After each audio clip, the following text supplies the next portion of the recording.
combine that with his skill set, he's got a chance. He's already played very well for us, and he was playing pretty well 2 years ago. He got injured. He handled that injury with a great attitude, and last year he was really gaining ground, and I thought he was one of the better players you could find in college football a year ago. And we expect him to be a better player this year, and I think he expects that from himself. That's more important, and so he's got a chance. He's already awfully good. He's got a chance to be one of the, I think, best players ever to play here. But that's, I don't think that's what's driving him. He's just trying to be the best player he can be. That's what he's focused on. Saying with the offensive line, you talked before about how you feel that Andrew Donald is more comfortable playing at tackle. Now, when you look at the guard spot that he's rotating with Jordan, how confident are you in Jordan being able to take on that bigger workload? I feel really good about the 4 guys that have played up front, and I think Andrew will be more comfortable out there. I think that's a little bit better suited to his skill set. Jordan Walsh really played well, and he was doing some really good things 2 years ago. He had some injuries and what have you, a little bit like Austin Blythe. So Jordan really practiced well last year. He's going up against Carl Davis just about every practice frequently, which makes him a better player too. And I think he's poised. Austin really made a big jump last year. I think Jordan's really poised for that kind of jump as well. And not because he's a nice kid, but he works hard at it. He really takes a lot of pride in what he does. It's important to him. And so the big question right now is, what do we do after that? What do we do? Find our 5th starter and then develop some depth at that position. Coach, what are the challenges with tempering expectations coming off an 8-win season? Now fans are, the juices are flowing, they want more than 8 wins. How do you temper that with the players? Expectations are expectations, and based on experience, either the sky has fallen or we're going, to the top. And the truth is, it's usually somewhere in between. It's usually not quite as bad as everybody thinks it is. I'll go back a year ago, and then, on the flip side here, like a year ago, we have a lot of work to do right now. We got a lot of questions, and I'm trying to think of a year I've been here where that wasn't the case, or a year in coaching where that wasn't the case. And if you think you got it all set, that'll change within 48 hours. So just hang on for a little bit.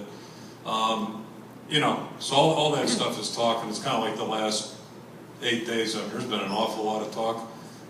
This is, I would say, a record year for it. We just keep expanding our opportunities to talk, and it's going to be really fun to actually see what's going on and see what we can do. Because the bottom line is, how we play this year is going to be determined by what we do on the field, how we react to different situations, those kinds of things. So, landscape can change fast. There's a long lot of geography to cover between now and the end of this month, let alone the end of the season. So we'll just kind of take it a day at a time, see what we can do with it. John Loudermilk is truly your veteran in the secondary, both in terms of experience and age. Do you expect him to become kind of the glue, if you will, or the leader of that secondary? And can he develop into a vocal leader that you probably need from that position? I'm not sure vocal's John's style, but he's a guy that's played well. He's played well on special teams, did a good job last year, and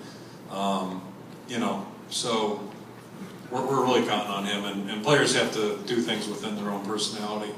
So but the way he plays, his attitude, his effort on the practice field, etc., all those things are going to help make him be a logical leader on the defense. He needs to be. He needs to accept that. And but I also think Jordan's going to help back there too. And I know he didn't play a lot last year due to that injury, but he was fully engaged. And I just think it's going to be a good combination. It may take a while for those guys to really get fit in and what have you, but I think it's good to be strong up the middle. And I think we have an opportunity. We're not there yet, but we have an opportunity, and hopefully it's a tandem effort. Overall, what was the biggest question mark? First of all, just replacing the starters, figuring out that equation, and the place kicking, going back to the first question, the place kicking one's a big question mark right now. We just don't know. It could very well be Marshall Kane. It wouldn't surprise me in the least, but we need to develop consistency at that position, and the competition there should be healthy.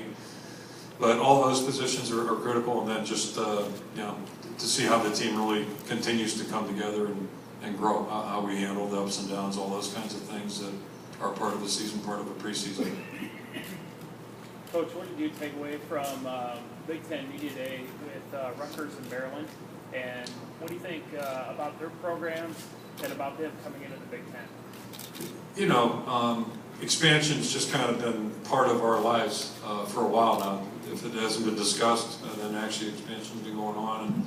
And it's a sign of the times. That's college athletics right now. Things are certainly very different than they used to be.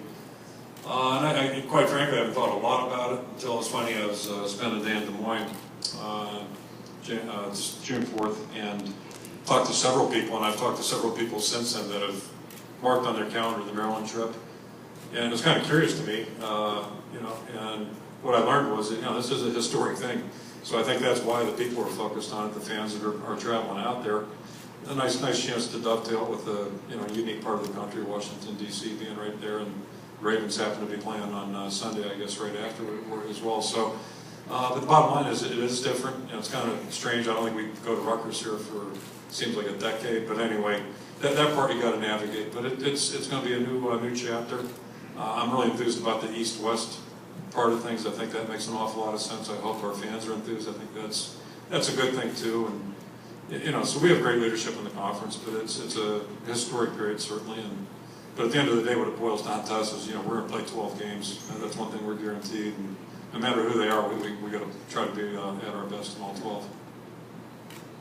I have some good team players out of Maryland and New Jersey in the past years. How will playing those teams, how do you take advantage of that? You know, on the initial front, I was kind of concerned about that. I thought maybe that might play to their advantage, but you know, after giving it a little bit more thought, I'm not so sure it's not a good thing for us. You know, it just makes the Big Ten more, I think people out there a little bit more comfortable with it, a little bit more knowledgeable about it. And you know, the trick for us still is to get players or prospects to come out here to campus and actually spend time here. And you know, if we can get that achieved, which I think this might help us even more, then you know, this year you're in the fight, and it gives you a little bit better chance. So hopefully it'll be a good thing for us. Going back to special teams, I know you had Jordan Canzeri returning kicks for you last year on Cotton. With Jordan, if he takes on a bigger role in terms of workload at running back, do you still intend to use him as a kick returner, or will you be? We're definitely considering it, and we're open on everything right now in the return game. Basically every position right now is up for grabs. So yeah, that's something we'll talk about. We'll look at and see how things go. But we're still open to anybody returning kicks or punts. Anything else for Coach? When you have a lot of inexperience at one position, like you have at linebacker this year, do you do anything special schematically to sort of shorten the learning curve, or do you just do what you do and let them sort of learn? Yeah, I mean, that's a good question. With the quarterbacks, obviously, and it's true at every position. You can only ask your players to do what they can do, but you're always trying to stretch them and encourage growth, certainly. So the most critical position there, the quarterback position, if you will, at the linebacker spot's the middle linebacker.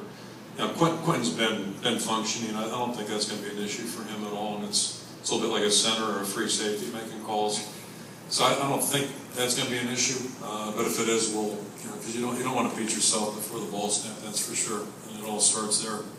But I don't anticipate that being an issue. I think we're okay there.